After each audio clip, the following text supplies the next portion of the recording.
When SHTF, survival isn't just about gear or food, it's about following silent rules no one ever talks about. Break them, and you may not survive. Welcome to the world of survival where your mindset, discipline, and adherence to unspoken rules can mean the difference between life and death.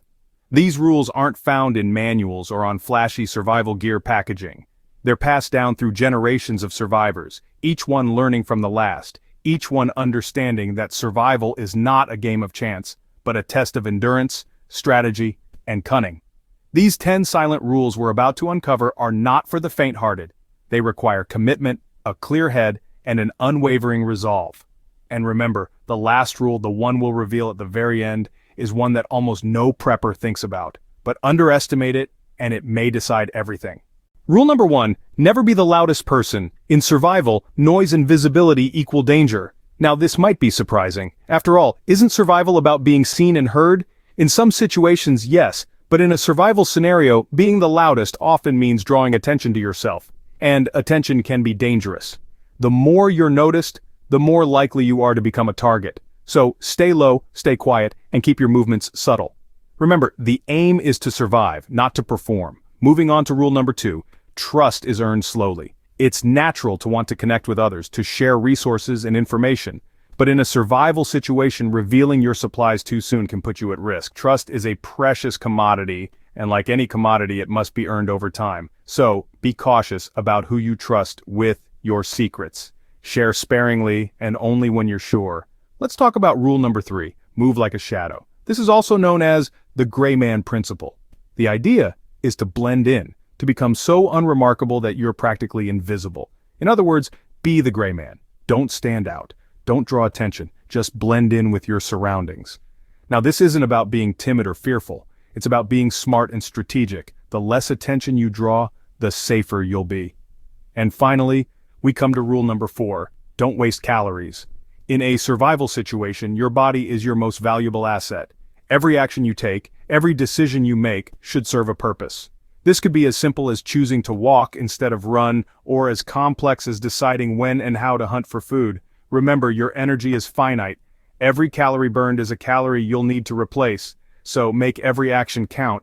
Be purposeful, be deliberate, and most importantly, be efficient. So there you have it, the first 4 survival rules. They may not be flashy or exciting, but they're crucial to your survival. They're about being smart, being strategic, and being disciplined.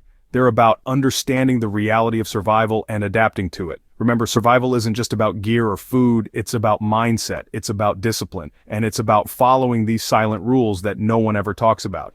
Break them, and you may not survive. Follow them, and you stand a much better chance. Remember, every action must serve a purpose. That's rule number 4, don't waste calories. Moving on to rule number 5, secure water first. Supplies matter less without water. In the grand scheme of survival, water is the elixir of life. The human body can survive weeks without food, but only days without water. So, securing a reliable water source should be your top priority. This rule isn't about hoarding gallons upon gallons of water, though that won't hurt. It's about having the knowledge and means to purify and collect water in various situations. Think about it. No matter how much food you've stored, without water, that stash is as good as useless. Dehydration will set in, leaving you weak, dizzy, and unable to think clearly. That's a dangerous state to be in when survival is on the line. So remember, rule number 5, secure water first. Now let's talk about rule number 6, fire only when safe. Fire gives warmth but also reveals location. Fire is a double-edged sword in a survival scenario. On one hand, it provides heat, light, and a means to cook food and purify water. On the other hand, it can give away your location faster than almost anything else. The light of a fire can be seen from miles away, and the smoke can be seen even farther. In a survival situation, especially one where there may be less than friendly folks around, the last thing you want to do is draw attention to yourself. So before you strike that match, make sure it's safe. Are you well hidden? Could the smoke be seen or smelled from a distance? If the answer to either of these questions is yes, it might be best to hold off on the fire until you're in a safer location. Finally, we come to rule number 7, silence your camp.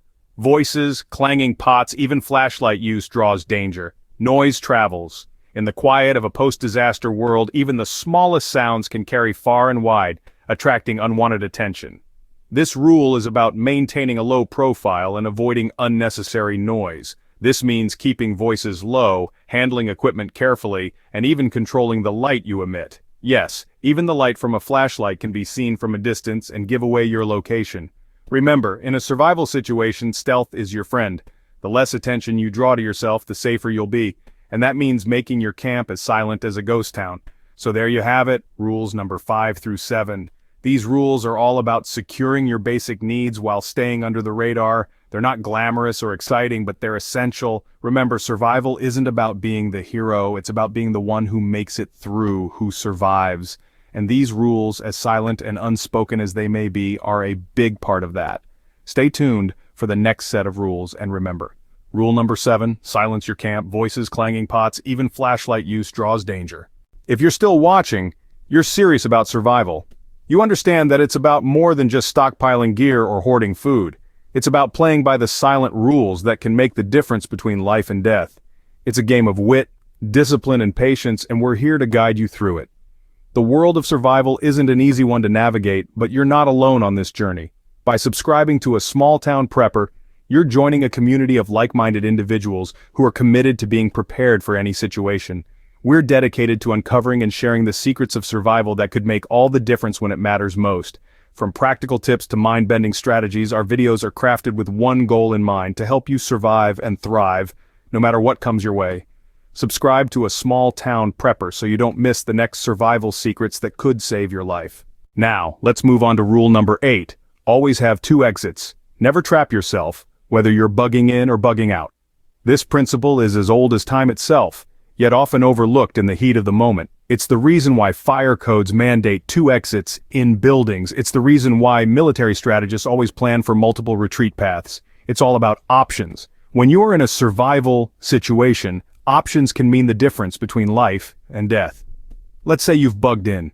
You've chosen your location, fortified it, and made it as secure as possible. But what if something unexpected happens? What if a fire breaks out? What if a hostile group discovers your location? You need an alternative way out, a second option to keep you safe. On the flip side, if you're bugging out, the same rule applies. Never take a route that leaves you only one way to go. That's a recipe for disaster. Always plan your route with multiple alternatives, so if one path is blocked, you have another way to go. And remember, exits aren't just physical, they can also be strategic. Having a backup plan, a plan B, or even a plan C is just as important as having a physical way out. This brings us to rule number 9. Watch people more than the disaster. Humans are often the biggest threat. In a survival scenario, the disaster itself is only the first wave of danger. The second, and often more perilous wave, is the human reaction to the disaster. In the aftermath of a catastrophe, people can become desperate, unpredictable, and dangerous. We've seen it time and time again in history. When resources are scarce, when law and order breaks down, it's not the disaster that becomes the primary threat, it's other people. You need to stay vigilant, not just of your surroundings, but of the people around you. Watch for signs of aggression, desperation, or deceit. Trust has to be earned in a survival situation, not freely given. In the end, survival isn't just about outlasting the disaster, it's about navigating the human landscape that emerges in the aftermath. It's about understanding that sometimes the greatest threat isn't the storm raging outside, it's the people struggling to survive inside it. These 2 rules, 8 and 9, are critical to your survival strategy. Remember them, apply them, and they may just save your life. And finally, rule number 10, the rule of patience. This rule serves as the linchpin in the survival game. It's not about who has the most gear or who's the strongest. It's about who can wait, who can endure. It's about understanding that survival isn't a sprint, it's a marathon. It's about resisting the urge to act hastily, to panic, to reveal your position prematurely. Remember, rushing, panicking, or revealing yourself too soon is often deadlier than the disaster itself. Let's quickly recap all the 10 rules we discussed today. We began with the cardinal rule of survival: never be the loudest person. Stealth and discretion are your best allies in a survival situation. Next, we discussed the importance of trust and how it's earned slowly. Your supplies are your lifeline. Revealing them too soon could prove fatal. We then moved on to the gray man principle: move like a shadow. Blending in with your surroundings is key to avoiding unnecessary attention. The 4th rule was all about efficiency. Don't waste calories. Every action you take must serve a purpose. The fifth rule emphasized the importance of securing water first. All supplies are secondary to water. We also highlighted the need to use fire only when safe, as it can easily reveal your location. The seventh rule was all about silencing your camp to avoid drawing danger. In the final segment, we discussed the importance of always having two exits. Trapping yourself, whether you're bugging in or out, can be disastrous. The penultimate rule reminded us to watch people more than the disaster, as humans can often pose the biggest threat. Finally, we revealed the last rule, the rule of patience. Survival is about endurance. Rushing, panicking, or revealing yourself too soon can be deadlier than the disaster itself. These rules aren't flashy, but they are the real secrets to surviving when the SHTF. Stay prepared, stay safe, and don't forget to subscribe and check out the next video on screen now.